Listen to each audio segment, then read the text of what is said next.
Guess who's back? Back again. Guess who's back? Bird is back. Goose is back. Yes is back. Your moustache is absolutely looking beautiful. Fire. It's proper coming on. It's coming on. I was having a look at it the other day. I'm thinking, if you keep that going, you're going to have a Selleck soon, and it's worth it.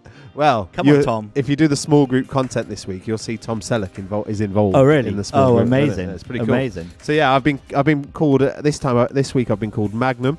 Yeah. Okay. Yeah. I've been called John Wayne. All right, that's dated. Yeah, and then some Chinese dictator as well that had these, or maybe it was Japanese. I don't know.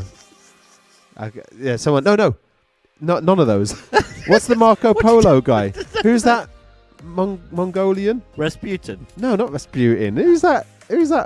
Genghis Khan. Genghis Khan. That's it. Dude, Genghis Khan. Where did you go to? Johnny. Where is Mongolian? It's not China. I don't know what it is. In the east. So somewhere in the east. Bit of cultural misappropriation there. I don't know. We can make mistakes. Welcome to Fire Mountain. Welcome episode to 26. Fire Mountain. It's great to have you. Dom's back.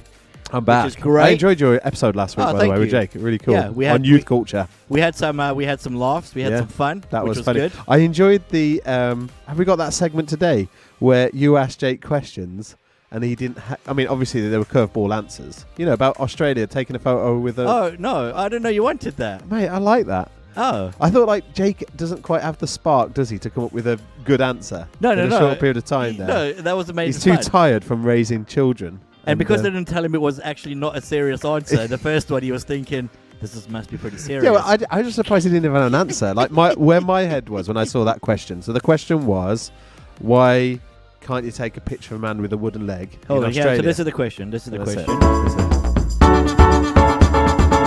I like this. Yeah, no, that's the answer. Oh, wait, yeah, you're right. Here we go. Here's the question. Okay, in Australia, you cannot take a picture of a man with a wooden leg. Why not? So my initial thought was crocodiles. Crocodile? Yeah, I thought, I don't know why, but my initial thought... I just thought a crocodile might see the wood and just chomp his leg. He can't get away. Hold on. So in your head, when a crocodile is looking and there's flesh and wood, and he goes... That's really true. Let's go for the wood. That's so true. I guess in my mind, where I'd gone with that is dogs and crocodiles.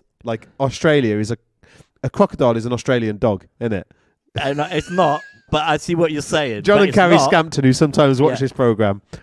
Is that true? Yeah. I mean, my initial thought was just that, A, it's easier for a crocodile to snap, and B, if a crocodile comes out while the picture is being taken, this man has got to hobble away on his wooden leg. So that was my initial thought, was that a man with a wooden leg shouldn't stand still for too long in Australia for a camera picture. I have so many questions right now. So my one question is this, is in your head you're going, now that's a viable law. Honestly. That's a viable law. Well, mate, you'd be partial to lots of conspiracy, but that you go, it's a viable law. Let's be honest. That is a viable law to run in a country. Well, there is some really weird UK laws. Do you know this?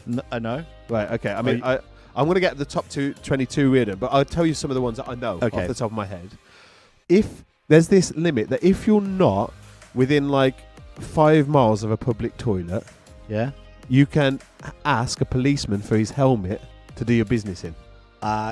Is that for real? Well, we need to validate it, but that's my understanding. How do you validate that? Do you walk up to a policeman? I want to Google it. Wait, can I dump in a policeman's helmet? Well, Fire Mountain, it's so good to have you. While Dom's looking up whether or not we can. I mean, I didn't have to type too much. All I put was, "Can you pee?" and then Google finished in a policeman's helmet. And so, okay, there's a question here. Can a pregnant woman? Okay. Can a pregnant woman legally urinate? I mean, where's this program going? What search engine are you using right now? Well, I don't know, but it doesn't even state whether you can wear it or not.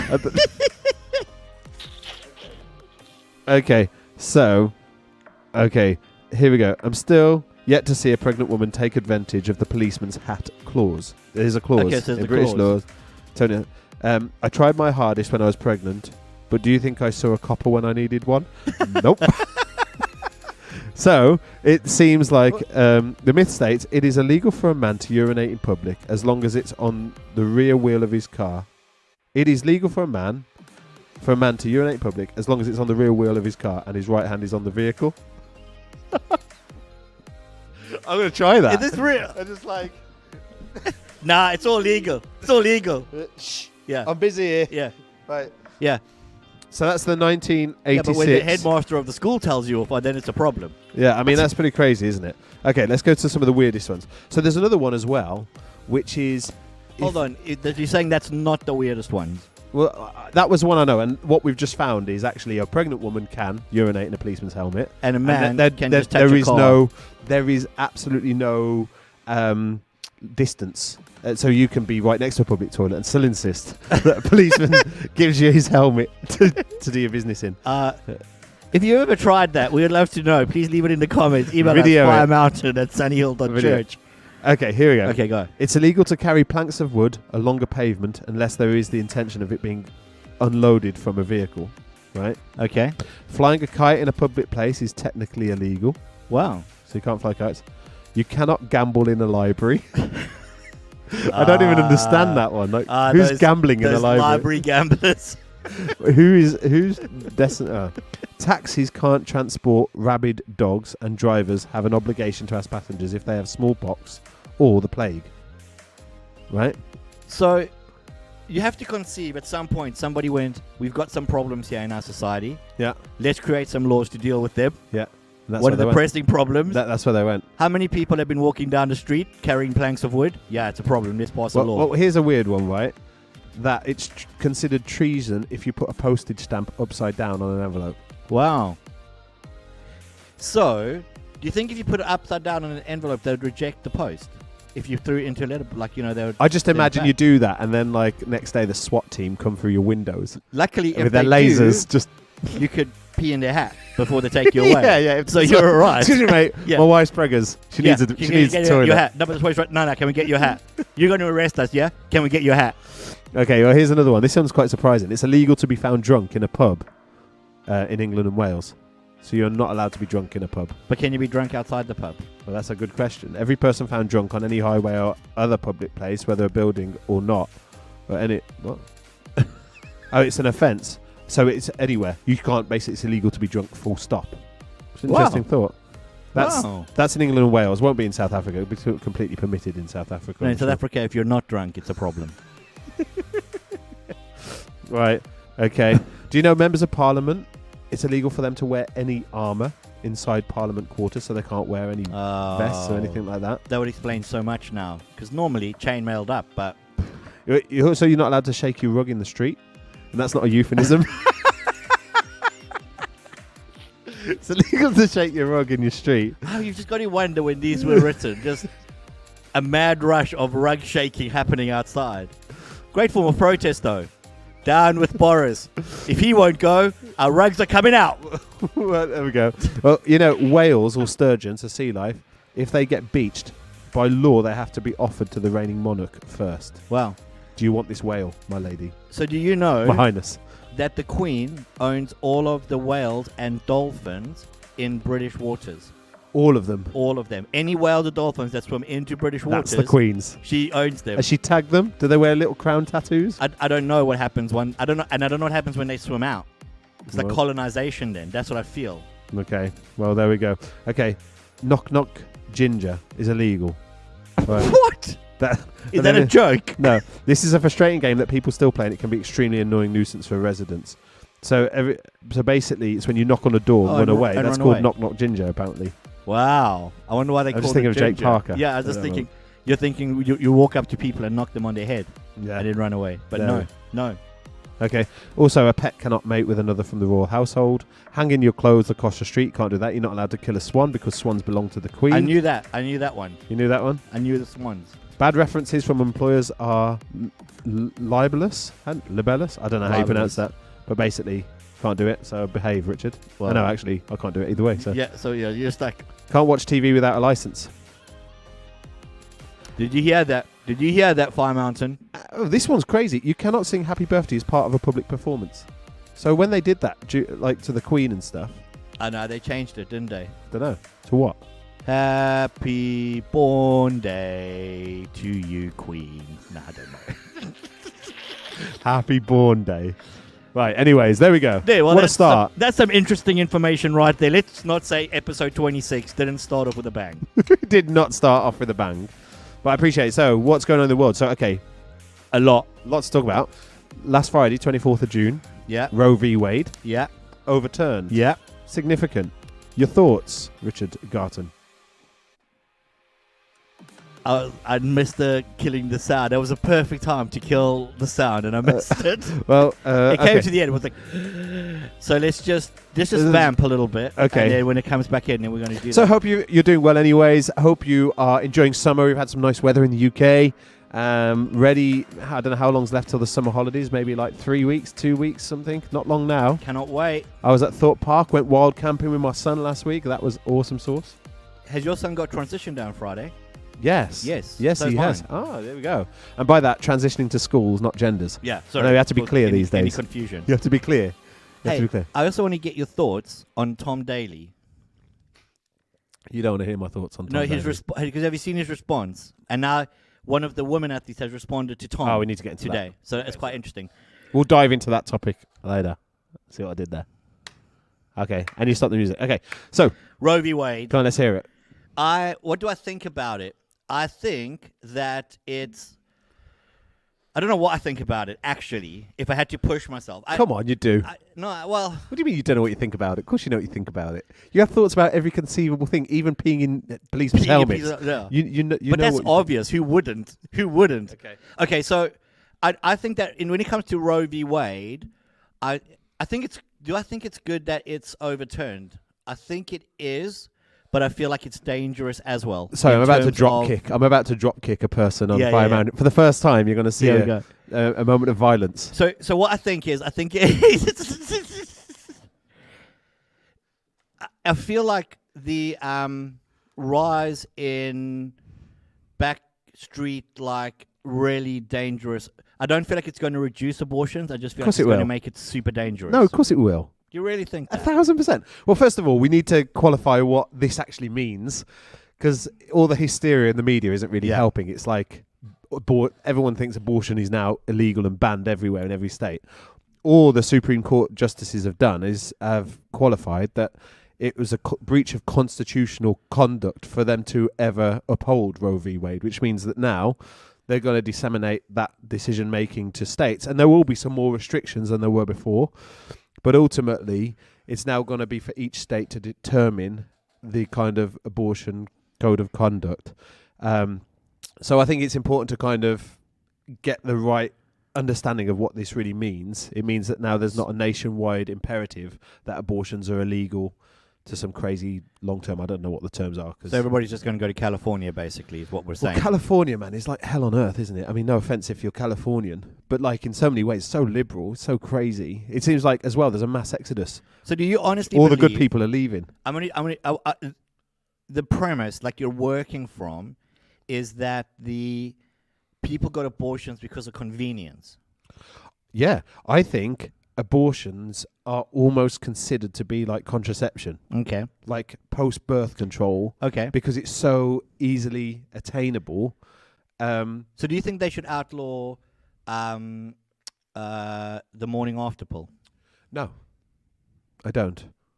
But Well, surely, actually, no, maybe I do. But surely that's exactly the same. Well, it feels like abortion is a lot more of an aggressive kind of.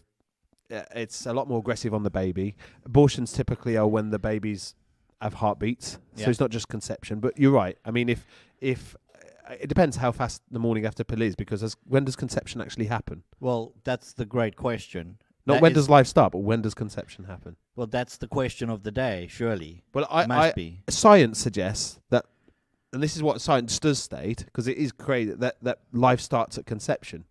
So I guess I've never looked at the morning after pill as a form of abortion, but ultimately, if that happens before conception, I'm cool with it. If it happens post-conception, I'm probably not cool with it. So you know how the morning after pill works? Not really. Okay, I mean, you take a pill. So an egg and a sperm fertilized. Yeah. And then what it does is it basically flushes that out. So the Okay. fertilization has happened. In which So case, you I'm would not go- cool with that then. So you would go, it's conception. Yeah, nah, not cool with it. No. No, well, I don't know. I mean, the reason that I'm so probably anti-abortion is just because of the brutal nature that it is on almost fully formed babies, like undeniably a life form with limbs and with a heartbeat. That it's such an aggressive, brutal, barbaric way of dealing with, and I think that there's this. I don't even understand the my body, my choice argument. Can you help me understand that? I mean, it's annoying that we never have guests on here who advocate these views because it's I like can't help you. I can't help you understand it in terms of I wouldn't I wouldn't in a personal nature ascribe to that kind of line of thinking. I think it's difficult for someone to say, well, it's my body, I should be able to do with it what I like. Which I would look and go, yeah, but if I was standing outside and I poured petrol over myself, yeah, by theory, you should all stand back and go, your body, your choice. Yeah. If I took a chainsaw and started to cut off my limbs, your body, yes, your choice. We don't do that. We would go, how do we actually stop the person from self-harming? How do we stop the person from damaging themselves? How do we stop the person from doing something that can have massive ongoing damage? So I think it's a really difficult argument to get your head around. And I think people who go, and it's hard because it's not only women who go, my body, my choice. It's men who go, it's a woman's body, it's her choice. I think is a nice catchphrase that really doesn't mean anything. But what it does stand for is this idea of you don't have a right to tell me what to do, which would then fly in the face of any kind of civilized. Yeah, but it's wrong, isn't it? Because that's what place. law is. Yeah, law tells you what to do. You exactly. cannot shoot your neighbour. Sorry, you that's cannot a criminal shake offence. your rug in the street. Yeah, exactly. Yeah. You cannot get drunk anywhere. Period. Yeah, so I agree with I find it really hard. I suppose for me is whether or not I think there's two different responses. There's the church response to abortion. And then there's a governmental response to abortion, and I don't know if these two things should be the same. Okay. And that's probably where the Roe v. Wade, it's really hard because it doesn't really affect me anyway. Like, we live in the UK, so it is big, but for us it's no. I think what it puts on the radar, abortion, doesn't it? Which I think is a good thing to have on the radar and in the public consciousness, rather than just this unspoken evil. Yes. In my opinion. That just exists within a Western civilized society. It really is a form of genocide, in my opinion. Yeah. And I do think that by making abortions harder to have, we will see the abortion rate decline. I don't think you'll just see you will see an increase in illegal abortions, but I think on the whole you're going to see some seismic shifts in a good direction.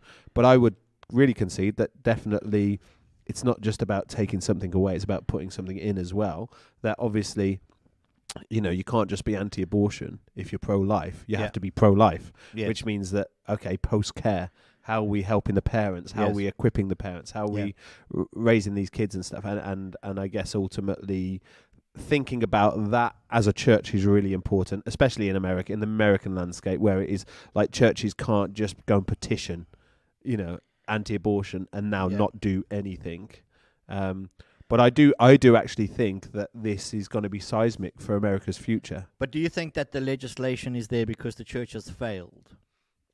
The legislation in what way? Because they failed the first time 50 years ago. You needed to drive, the legislation needs to be driven through at a governmental level to outlaw these things or to make them illegal or harder to do, because the church is fundamentally failing at being what the church should be within society. I don't know. It feels like, I don't know, for me, this is like a matter of morality.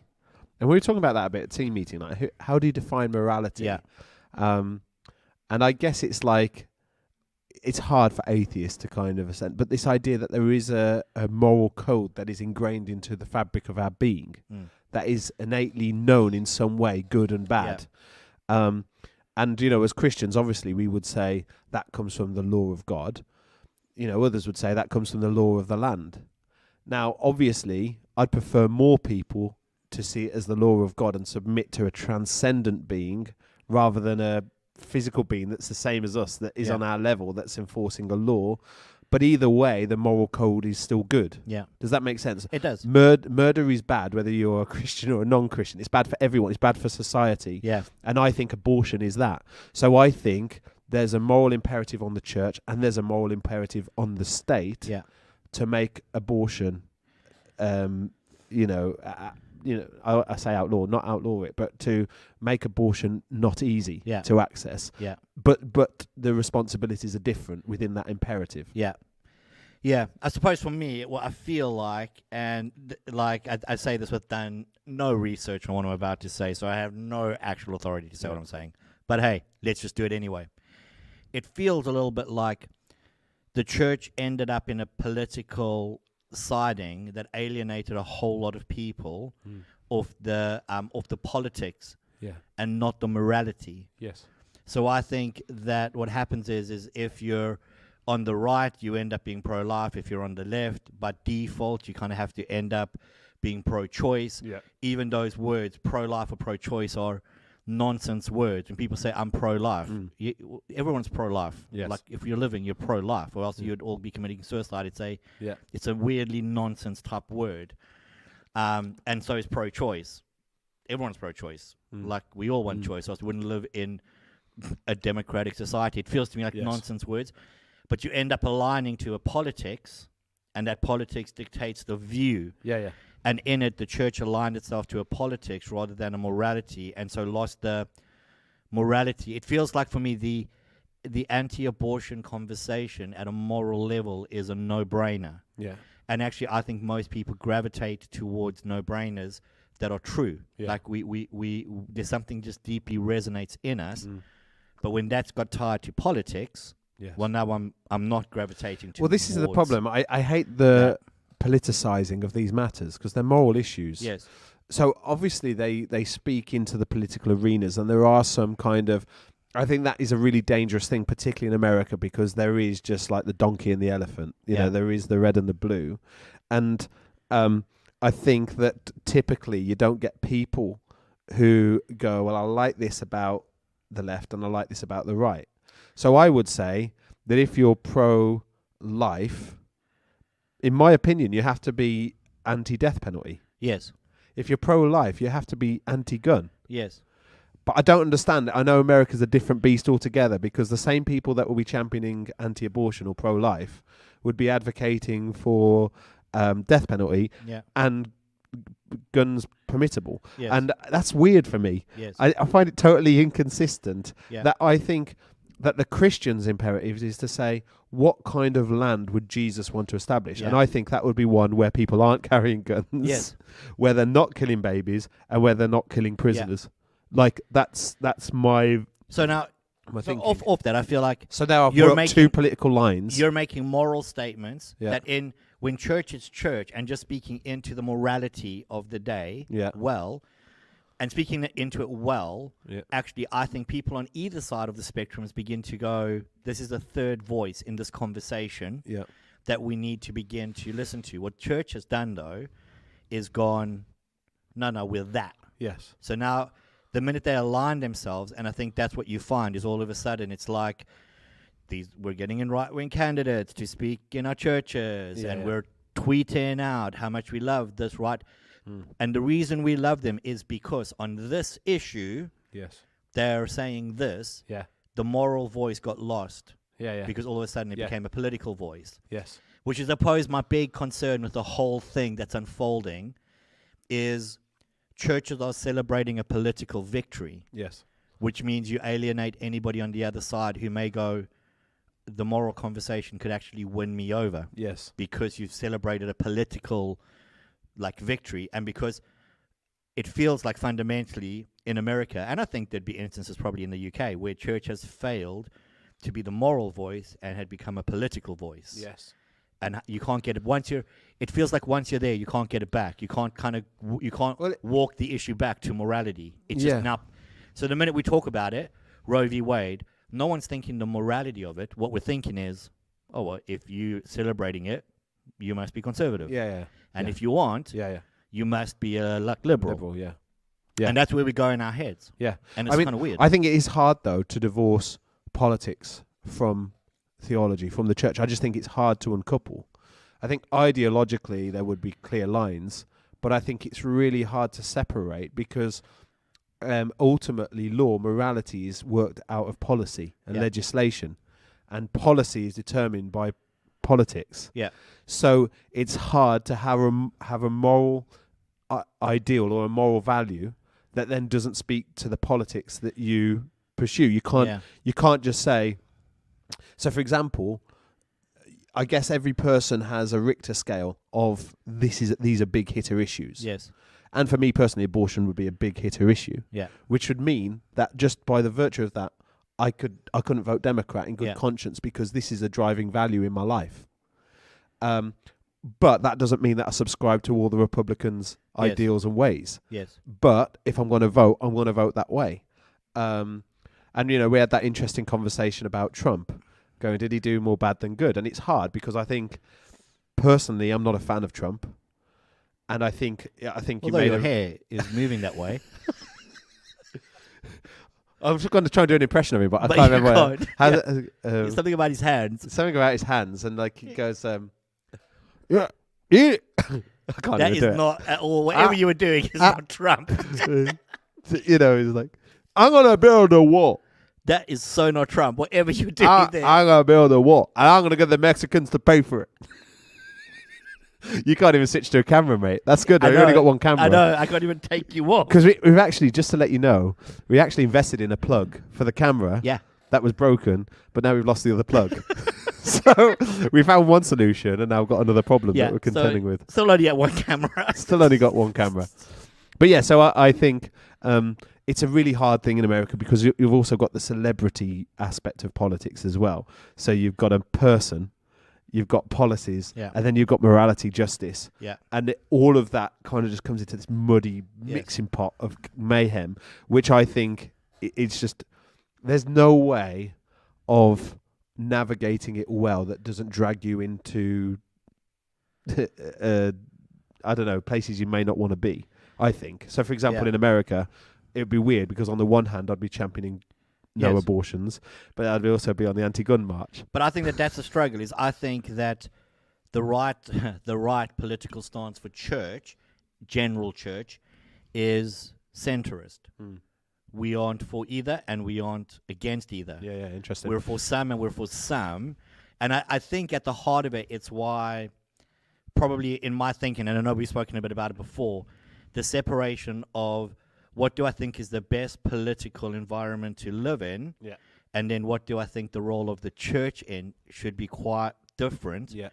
Because I think the minute you subscribe into one, and I agree with you, so I think the church goes, we are against abortion, but we are also against guns. Yeah. That's centrist view, because you're a liberal in one breath and you're a conservative in another. Yeah.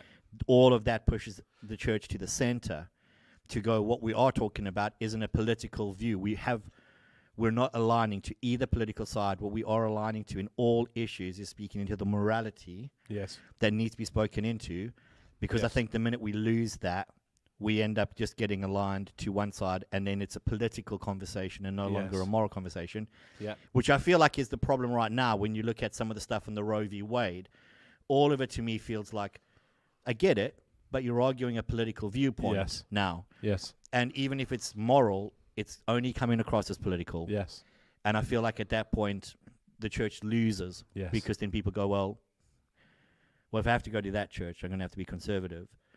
So I'm going to end up going to that church, which means I'm also ascribing to a whole lot of things that I may not ascribe to on the left, simply because I'm not prepared to ascribe to the things on the right, because I'm not a conservative. And it feels like the centrist nature means that if that's lost, I also don't think that by being centrist, it means you don't have an opinion. I think you have to be centrist and then talk and go, I'm against that. I'm against that. Do you think Christians should vote? So in the election? It's really hard. If you want to read an interesting book, there's a book called The Technological Society by Jacques Ellul. I love Jacques Ellul. He's like a very intellectual name drop. Yeah, he's a Christian. He's a renowned sociologist that has a deep understanding of society. He's also a Christian and a theologian. And so he writes a sociological critique of society and then tries to write a theological response to the sociological critique that he's written. It's crazy. So his book is, he writes a critique, and then he critiques his critique. And then he critiques from a theological perspective and in the technological society, he basically advocates that the only viable means of government for a Christian to support is anarchy. And he goes, it's 100% biblical for Christians to be anarchists, because we're told that we live, how does he explain it? I'm trying to think of the best way. The underlying principle is there is a machine at play in the world, Right. which the devil controls, Right. and it all exists to pull us away from God. Now, it's fascinating when you unpick it. Yeah. And he goes, so even in how we are taught to think in our education system, the very language that we use, the very tools we use for understanding, it's all a part of this machine that actually drives us further and further away from Jesus and God. Wow.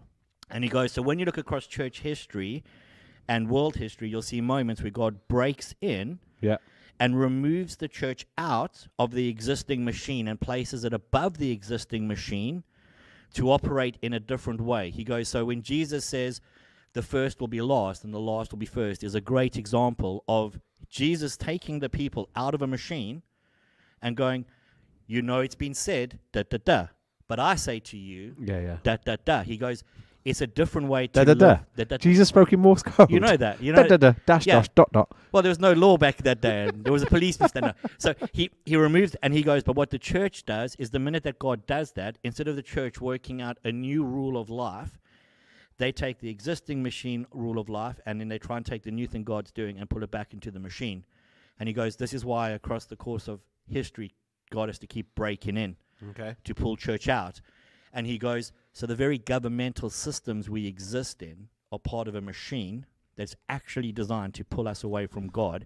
Now, you should get into a law. He has conspiracy all over him. Yeah, but I mean, I don't think that's a leap for me. And he goes, so in the existing governmental and existing ways of operating, Christian anarchy is the only viable option, because Christian anarchy is a rejection of all kind of. Yeah, I mean, I guess that's the conclusion that I struggle with. I would concede. I think, we are in a system that is antichrist at its heart, and it always has been. So the Egyptians, the Romans, the Greeks, they've always tried to suppress truth in various forms and have tried to persecute the people of God.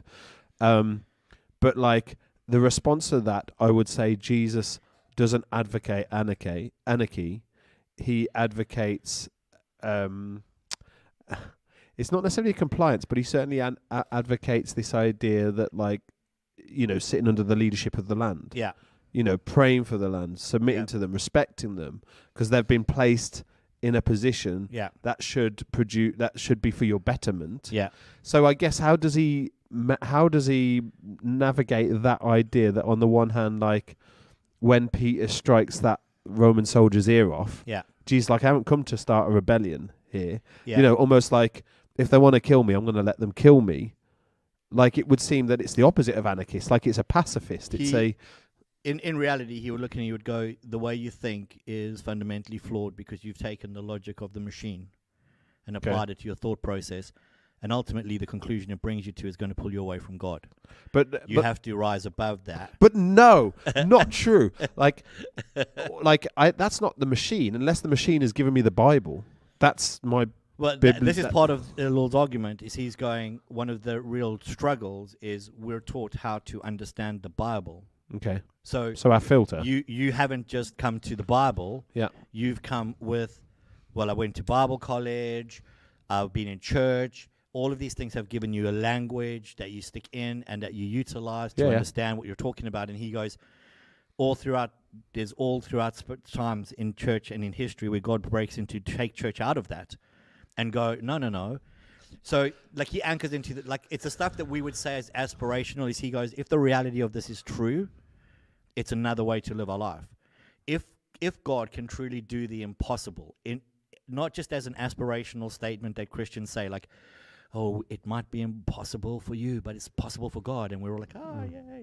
But he goes, if it's really true, then what we understand natural order to be isn't natural order anymore. What you understand physics to be isn't physics. He goes, the very fundamental natures of how we build our knowledge is shaken by these concepts that Jesus, that the Bible pushes, which pushes us to a different way of existence. I mean, it's an interesting. I know you're not advocating the view. You're presenting the view. So what I'm saying to you is in all of that, what I think when it comes to should I say Christians should vote, is I'm not too sure that Christians should go, what is my Christian worldview understanding?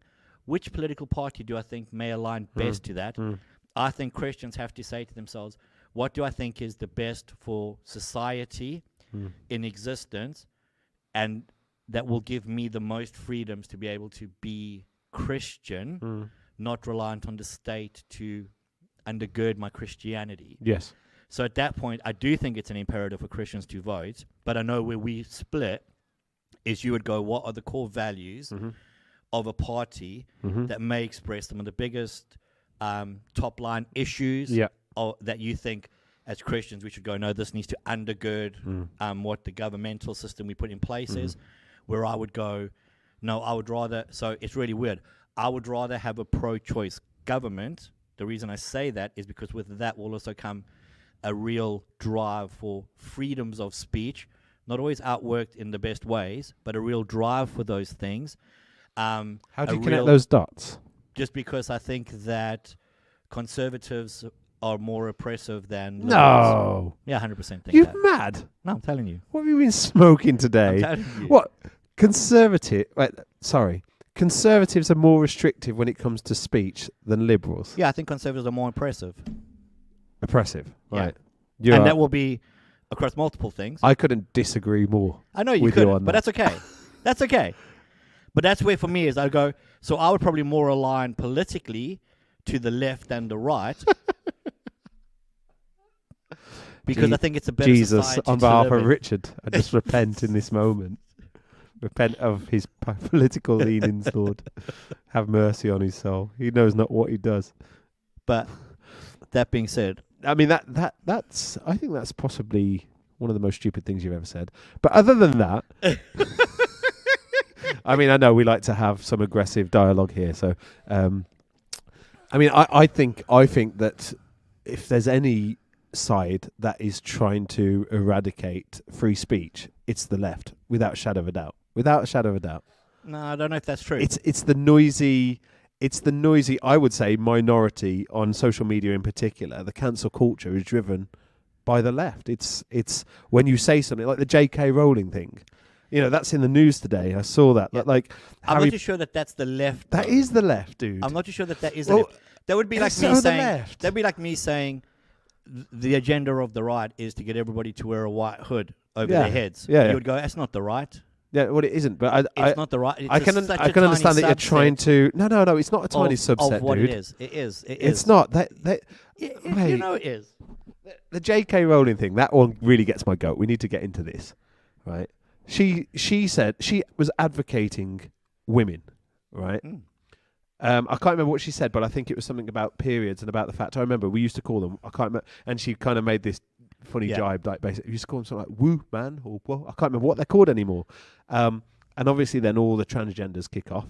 The transgender kind of, I don't know what they're called, the group. So I'm looking up for a plural, like the flock of transgenders. the herd. The herd. Who knows? You know that whole side get vocal, and because they're such a loud presence on social media, all of a sudden now Warner Brothers and all these entities that have really profited from J.K. Rowling's work are now trying to separate Harry Potter from J.K. Rowling. So I'm not into Harry Potter anyways, but there was that big Harry Potter reunion earlier this year or at the end of last year, and J.K. Rowling didn't feature in it. It's wrong. It's just it's nonsensical that her opinion, because it's not even anti-trans, it was just pro-women, but because they interpreted it that way, they had the ability to actually derail her legacy and in many ways her career going forwards, because they didn't like what she said, and so they didn't just cancel the tweet, they cancelled her. That's, I think, that's the issue. And I think that that was the left. No, that wasn't the left, though. It is the left, That's dude. not the left. It is the left. That's not. That's like wokey. But that's progressive. the left. You'd be hard to find a woke person who is a Republican. You would just find it hard, or a conservative Christian. You wouldn't find it. No, I agree. I'm not saying that I don't agree with you. Right. I'm not saying that people who ascribe more to wokeness may want to align themselves to the left, but that's not the leftist viewpoint. Woke outworking is not the leftist viewpoint, in the same way as racist leanings is not the right viewpoint. But I think you're more likely, you're more likely to find racist to the right. Well, I think almost, definitely. Well, you're saying all right, but at least publicly, are racist. or at least publicly, I think you'd find racist people in the left. They'd just be more hidden. Well, definitely. In terms of extremities, yes, but I would say that the agenda to kind of like who's the main party kicking against Elon Musk's takeover on Twitter? It's the Democrats. It's the left, because he's going to permit free speech. He's going to allow Donald Trump to have his account back. They don't like that. They want to suppress anything that isn't in step with the narrative that they're wanting to. No, they would probably also align way more with their view on government. So what's that? So right would go for smaller government, so less centralized control. Yeah. The left would go for bigger government. Yeah. More centralized control. Yeah. So what's that mean? So I think that when they're pushing against that, it wouldn't be, just bring back Donald Trump and now we're all against it. There's like, in terms of, should one person own one of the most powerful platforms as a single point person? Yeah. That would fit into a political landscape of ideology of thinking. Yes. Where we know that on the right, they would go, absolutely, as long as it's the person we as long like. as it, agreed. I would concede that. Where on the left, because I've said this before on this program, I think that I'm a fan of the Elon Musk takeover because I like Elon Musk. Yeah. That said, I saw that Tesla are going to pay for their staff to go and have abortions. Yeah. And I'm like, oh, okay, maybe I'll still have a Tesla if you give me one. But I might not buy one now. I was planning on it without smiling. I was planning on it. Yeah, I'll be really grumpy in my Tesla. Well, the annoying thing, that's another conversation completely. But I do think that, like, okay. So this is where I think it gets difficult, because I think what happens is these sided issues become the assumed positions of it. So it'd be easy for someone to listen to you talk and go racist. Okay. Not because you've ever said anything racist, and we've done a lot of these. Yeah. And nothing you've ever said is racist. Yeah. But because of your right political leaning, I think people would conclude, well, he's got to be racist. It's not true, though. Yeah, of course, it's nonsense. And in the same way as I think people would look and go, Richard must be more woke orientated and progressive in his faith. Like, as a progressive Christian, a weird term anyway. Yeah. But I think you're an anomaly in that, though. I don't think there's lots like you. I don't know so much. I don't know any. I mean, to be honest, you're one of a kind. To be honest, if I had to argue it all, I would go, most people that I meet are centrists. Okay. Nobody actually believes. The problem is centrist is a hard one, because I would say, okay, I'm a centrist, but I fall on the right side of the fence. Yes, and I go, I'm centrist and fall on the left. Yeah, but I don't think centrists really exist, because I think that right, I've said this before, hasn't really moved, but left has become increasingly chaotic. Yes. So left is now over here, which then drags the centre fulcrum to the middle. Do you really think that? Well, I think, for example... Do you not feel like Trump has moved the right to a weird... as long as you're okay with two central issues, you can be as messed up on the rest of everything, and that's cool. And also celebrated a level of disengagement with actual content and information. Like it feels like what Trump's done is gone, you don't need to know the other side, you don't need to understand it, as long as you know what you think, who gives one, and if anybody objects to you, call them names and try and discredit I would say, like, the difference, did Trump cause it, or did he expose it?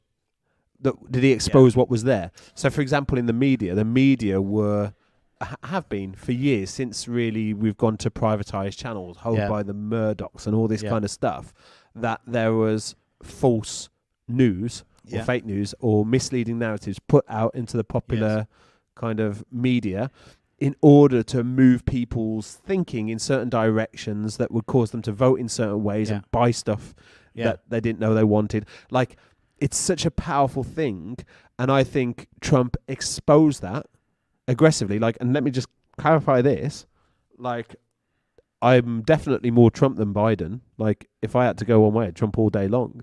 But that's not because I advocate all of Trump's values and ideas, because I think Got your hill, Trump, got your boo. I think Trump for the actual office of the president was an unhelpful period. I think it actually undermined America's Yes, place and status in the world. yes. But I don't think Biden has come out and No. offered anything better. It's just I'm not equally- trying to say he has. I think that Trump didn't expose it. I think Trump tried to do exactly what Murdoch did. He's just really rubbish at it. Okay. Like, the last person who should ever been able to tweet their thoughts is Donald Trump. Like, not to be harsh, but I like that. as a regular citizen, no problem whatsoever. Yeah. As a president, Yeah. No, I Come agree. on, I agree. you I know? do agree. I And- totally agree. It's just not fitting. It's not. It- It's not statesmanlike, is it? It's wrong. like, there's so many things when Where's I the look filter? at it, I just think, and I go, But can I tell you why I liked moved it? It's moved the right to this place where you go, and I can get that when people go, well, guys who ascribe to the right are crazy. Mm. I'm like, yeah, I can understand a little bit what you're saying there, Yeah. because it feels a bit like that. Yeah. But can I tell you why I liked it though? Because I like the fact that on any given issue, you knew exactly what he thought. Yeah. It meant you weren't trying to guesswork. He didn't do this read between the lines thing. He was like, here's the line. Yeah, but it would just been easier if he said, I'm for myself, and I really don't care about any of you. Yeah. As long as I get wealthy off this, I'll be okay. Do you think that was his motive? Yeah, 100%. Really? Like, Okay. I think if Trump could have, he would have brought trucks in and loaded gold from like wherever they store American gold and driven away with it and been all like, I have fleeced you, and I'm happy. But- Mar-a-Lago, let us go. But yeah, I mean, fair point that there are stereotypes that exist on both sides. Yeah. Right. But I think the reason they're stereotypes is because they're mostly true. They're not plucked out the air. So, for example, I will go, yeah, there'll be more racists on the right than on the left. And the problem is, if you then communicate any sort of conservative viewpoint, Yeah. you get all of that tarnish as well, which is nonsense. It's But which I crap. don't actually believe is true. I don't actually do think that there are actually more racists on the right than the left. I don't No, think that. no. I mean, I think And that I think that there are right woke. It's a different woke. I just don't know. I don't know how that looks. It's a different woke, though. So I think what we would see as fluffy woke, when I listen to guys on the right who go, I'm not willing to engage with any other idea except my own idea. I'm not willing to spend any time with people except with people who will listen to me. I'm not prepared to tolerate any conversation that in any way would say, you know, QAnon doesn't exist and Trump. I go, it's woke. It's just a different kind of woke. Okay. It's a fluffy, nonsensical, non-logical holding to a narrative that can't hold up to scrutiny, which Okay. is the same as woke. The minute, and it feels to me like the same type of arguments, just different language on both sides. Okay. That one's got a title, and that one we'd probably go, for good or bad in the UK, I think we probably all think more rednecky kind of vibe. Okay. I don't even that's an offensive term. So there we Well, are. you're saying that we're more rednecky in nature in the UK. No, I said I think we would perceive that what I'm calling the like right woke. Okay. We would probably use terms like, oh, that's redneck. Okay. I see. We'd say on the left, that's woke, that's redneck. Okay. I think what we mean by both is that's leftist redneck, that's rightist redneck, that's rightist woke, that's leftist woke. I'm getting very confused and lost. But I guess I'm trying to. I always try to listen to you, Richard, with an open heart and an open mind, and concede ground where necessary, and with anyone, like, because that's the whole point of dialogue. It's so Yeah. necessary. I listen to you with a closed heart. a Yeah, closed I'm mind, cool and with that. Do not concede. I'm any married. I know what ground. it's like. Okay, I'm used to it. But I think, like, I guess there is. I think actually, for the most part, in popular culture, that more lefty agenda is winning. I think that's the popular thing. Winning in terms of communicating its virtues and getting people to align with their ideals and their outlook, which I think is obviously scary. And as a conservative Christian, I'm kind of certainly more like, gosh, but maybe, and this is where I'm trying to concede, is that if it was more that the conservative outlook was winning, maybe I would want. I'm trying to be honest, but I just don't think it's true. That's the problem. What I was going to say is maybe I would want to try, and maybe the reason that I think free speech is under fire is because the free speech that I would more align to is under fire. But if I was in more of the winning side and in the driving seat, then maybe I wouldn't mind the fact of snuffing out the leftist voice. So I think make sense? It does. And I don't think know if that that's what's true or right not, but in what you're saying is, I think the problem is media, which is such a small subset of people, is driving a narrative that I think everybody's going, that's the left. Yeah. It's not really. It's a small subset of people who have got probably the most powerful communication tool imaginable. Yes. So even where governmental control is going the other way, media can still run a narrative that's counter to anything the government could put out. Yeah. So I think we see it the starkest in the UK. No matter which government is in power, 100% guaranteed the media is against them. Yes. No matter which side it is. Yeah. They're just not for them. Yeah. But I don't feel like, what I feel like is because we're no longer in good discourse and dialogue, we're digesting that as if it's truth. Yes. And at that point, either you have to go, it's not truth, but because it's pitched as a political ideology, you end up gravitating to the other side. Yes. Well, because I reject that, I have to go here. Yes. Or if you try to do honest critical dialogue of it, it's disproportionate power because you've got a small group of people who go, we can make the news be whatever we like.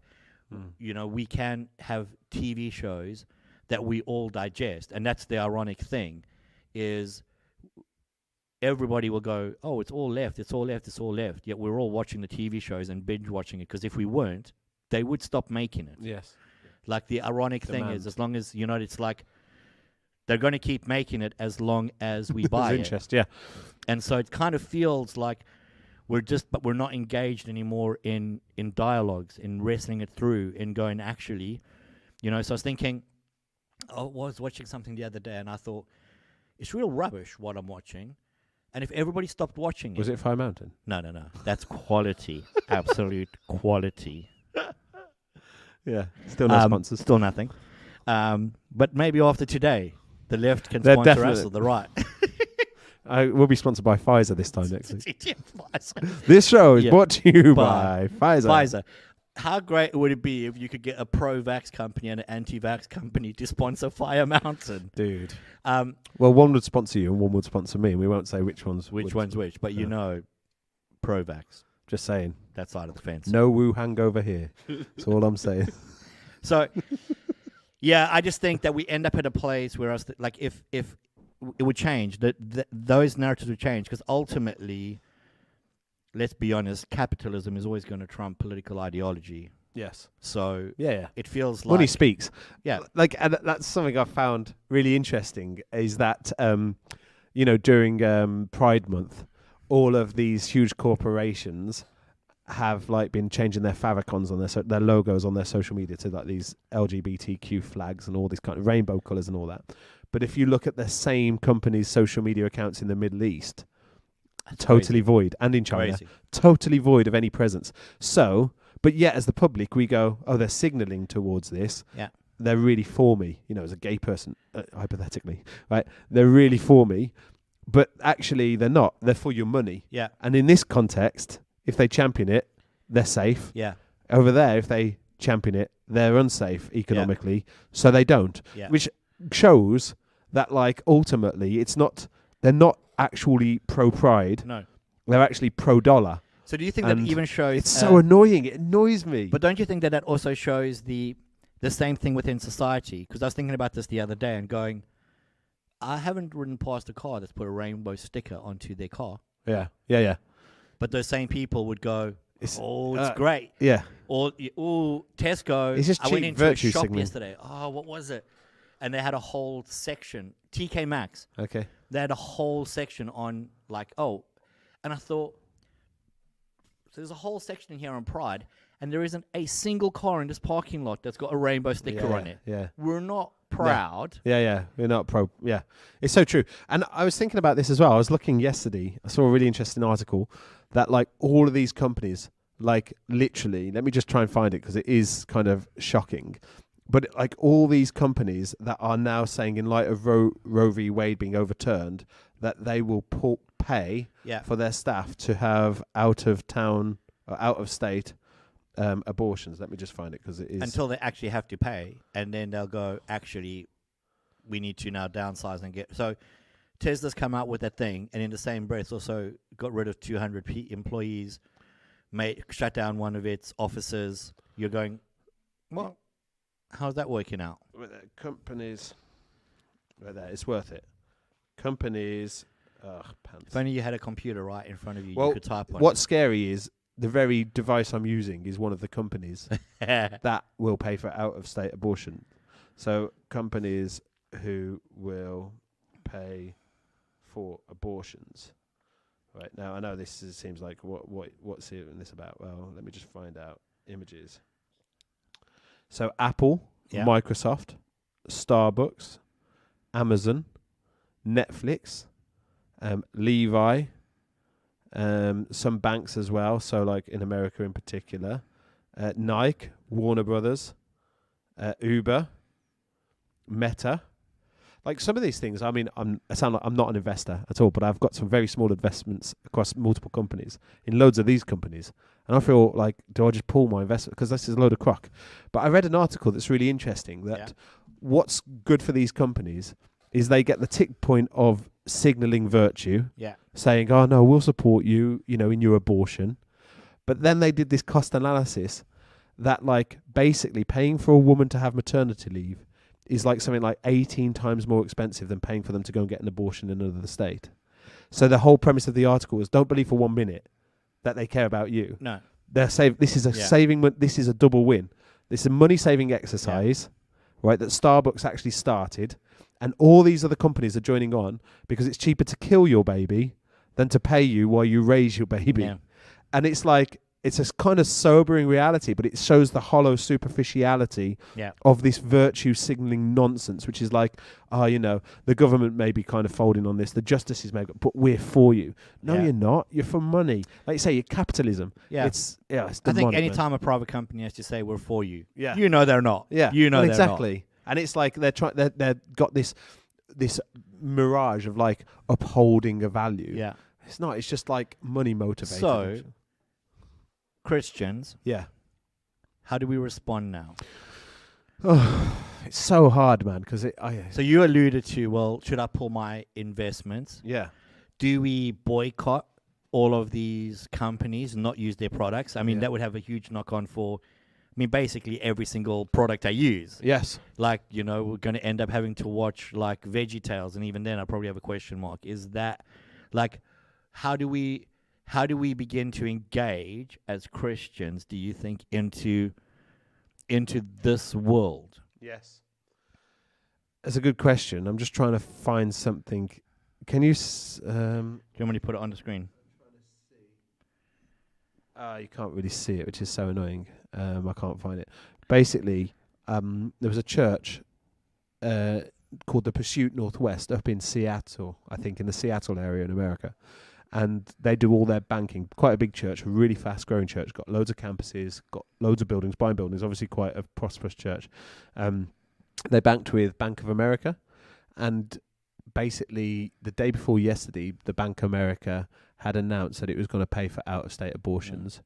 By 12 p.m. the next day, they'd moved all of their accounts to another bank because they saw that it was their absolute moral imperative to not have any association, to not fund anything that is going to be. And I think that's the challenge, is actually by proxy what I'm doing is now I'm putting money into companies that are paying for these things. Like, whereas before it was a personal decision that I wasn't liable for. Yeah. Now am I liable in some way? And they decided that they needed, and I'm just imagining the huge administrative burden and the loss of money that would have happened in making that happen in such a quick period of time. But I've been thinking about, like, Disney have said the same. And I posted something on my social media the other day which had divided opinion on, which was to do with this idea that, like, Disney was saying that we will pay for our staff who want an abortion to get. And I'm like, Disney is like, surely children are their target market. Yeah.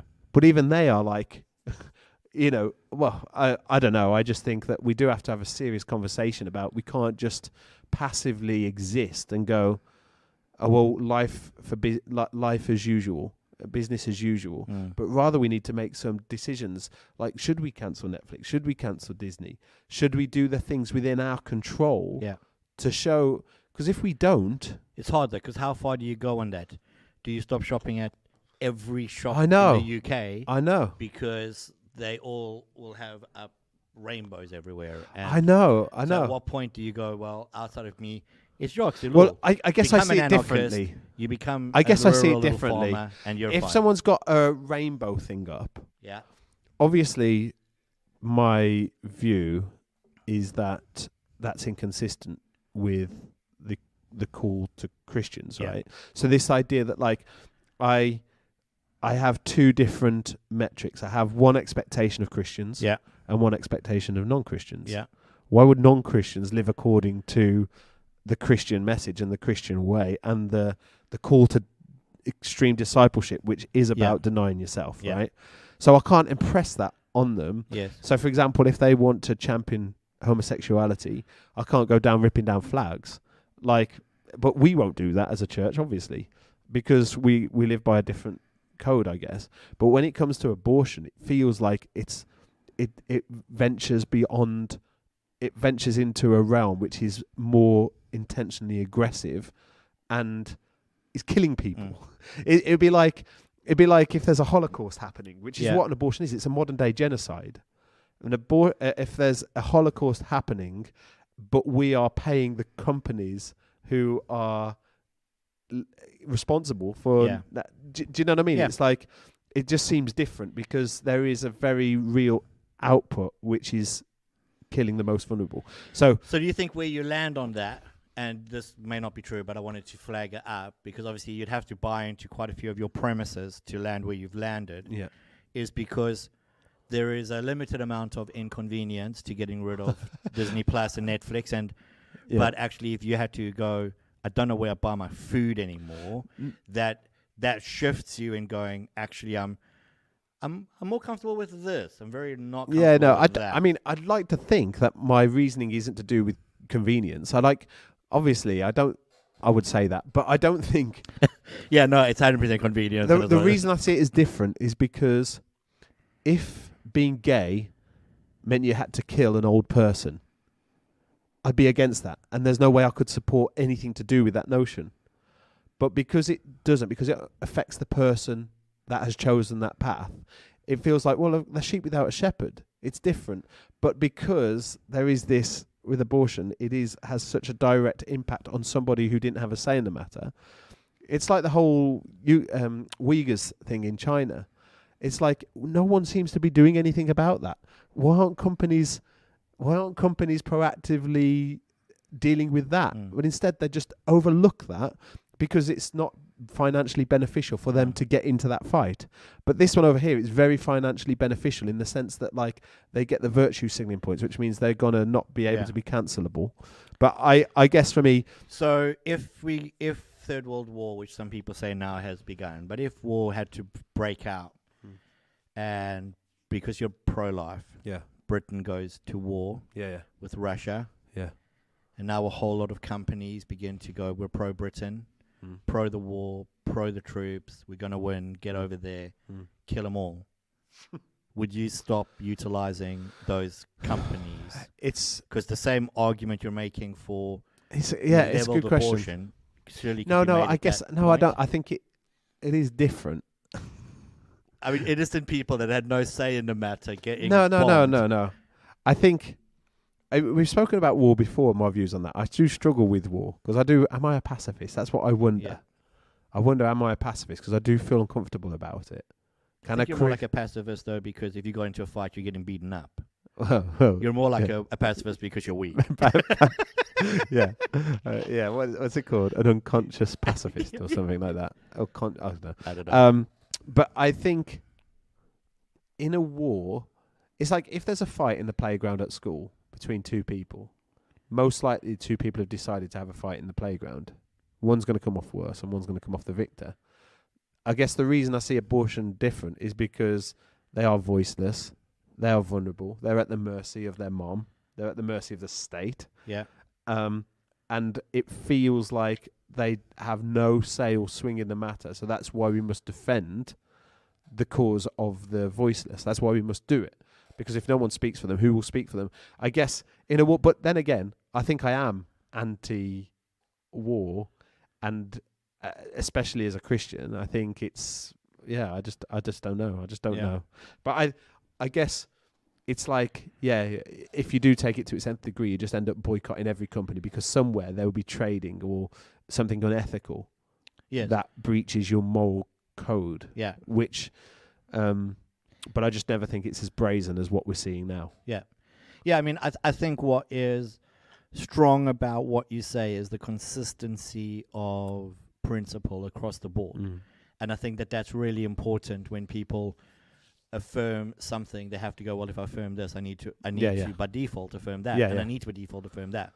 So even on abortion, I know we wouldn't see eye to eye because I think there are instances where it is acceptable at that point. But you should state those. But now. I would. Otherwise, you should state those now. Oh, it's the woman's choice.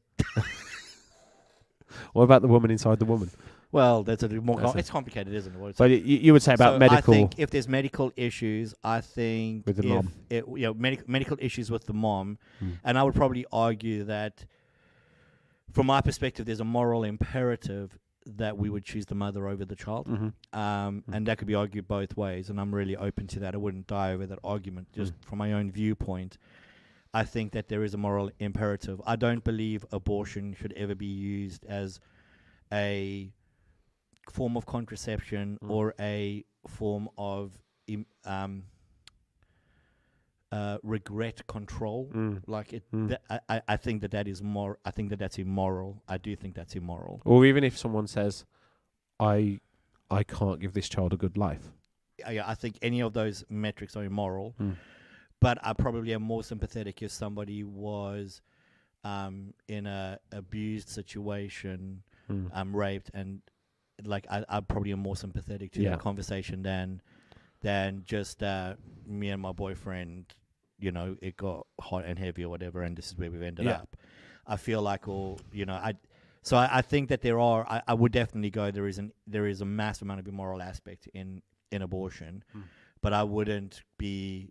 The problem is I can't wholeheartedly go I'm pro-life because I'm not wholeheartedly pro.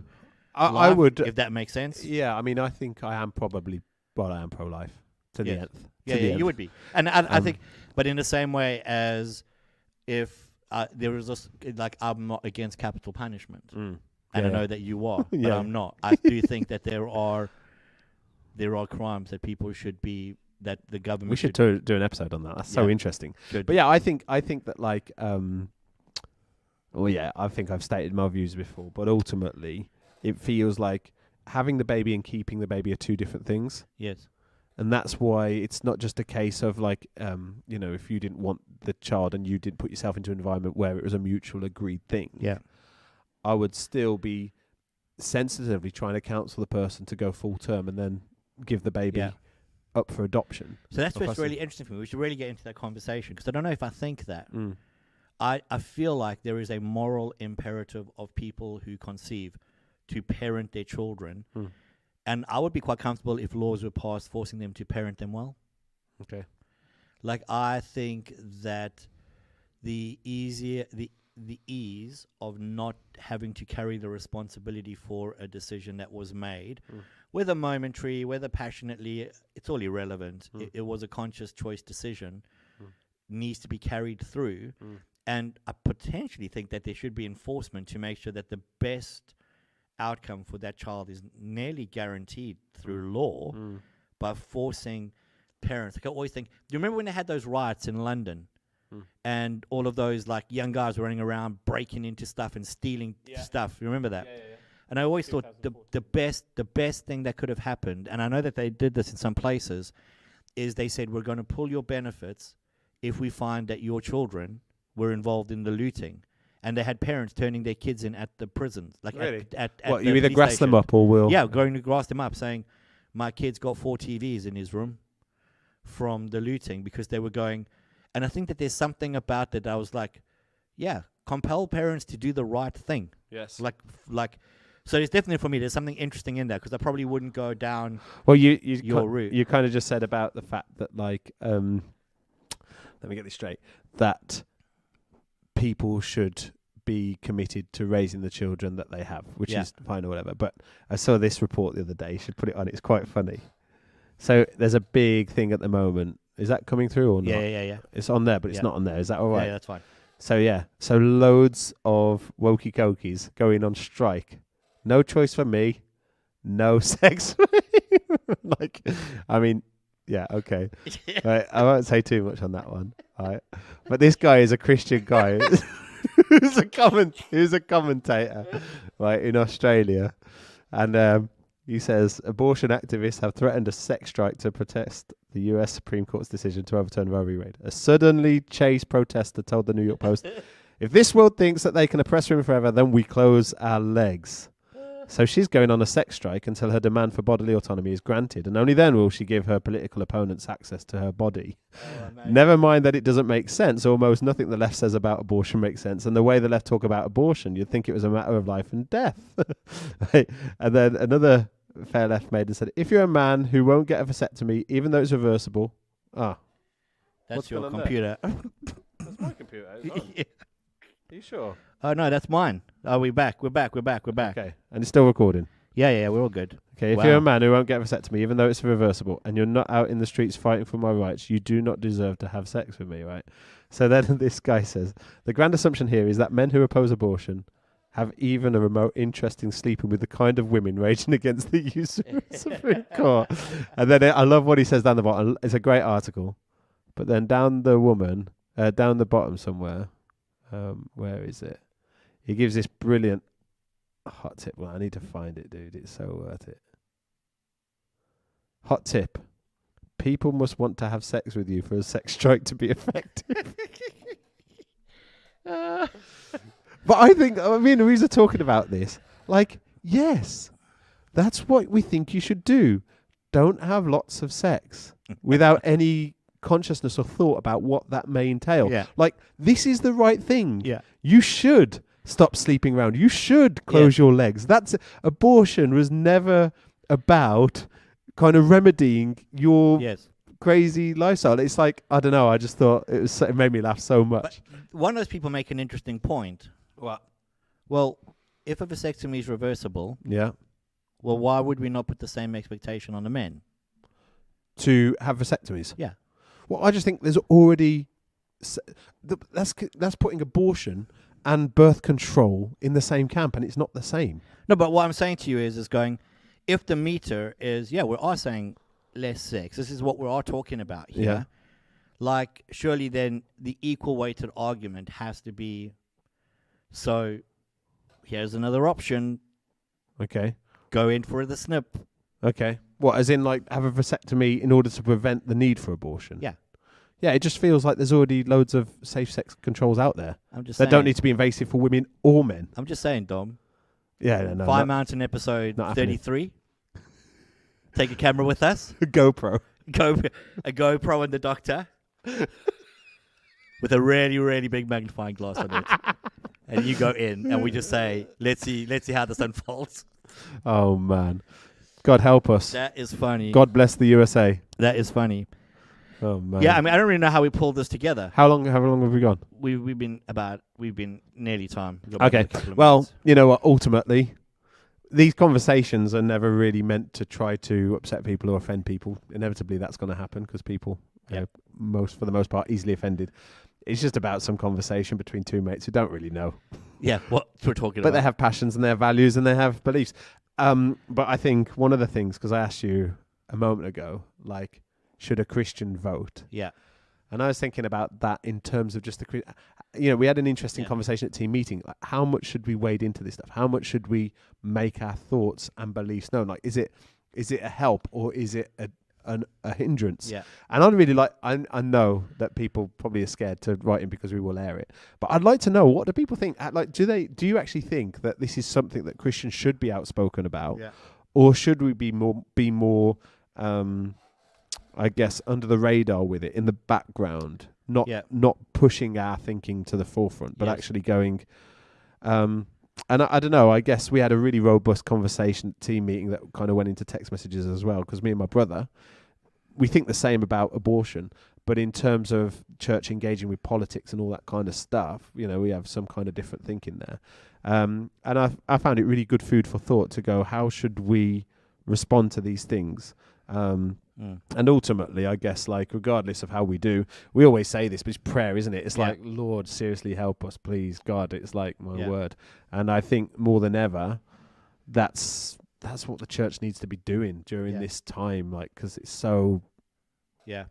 Both parties are so angry. Yeah. But Yeah. And I was thinking about this the other day. I was actually, when the whole Roe v. Wade thing is going on, when Jesus says, surrender unto Caesar what is Caesar, there is an underlying principle which isn't about just saying, well, I don't give one anymore. I don't give one about the government. I don't give one about this stuff and abandoning. But actually, there is something that we need to still find to honor, even if the ideology isn't where we would sit.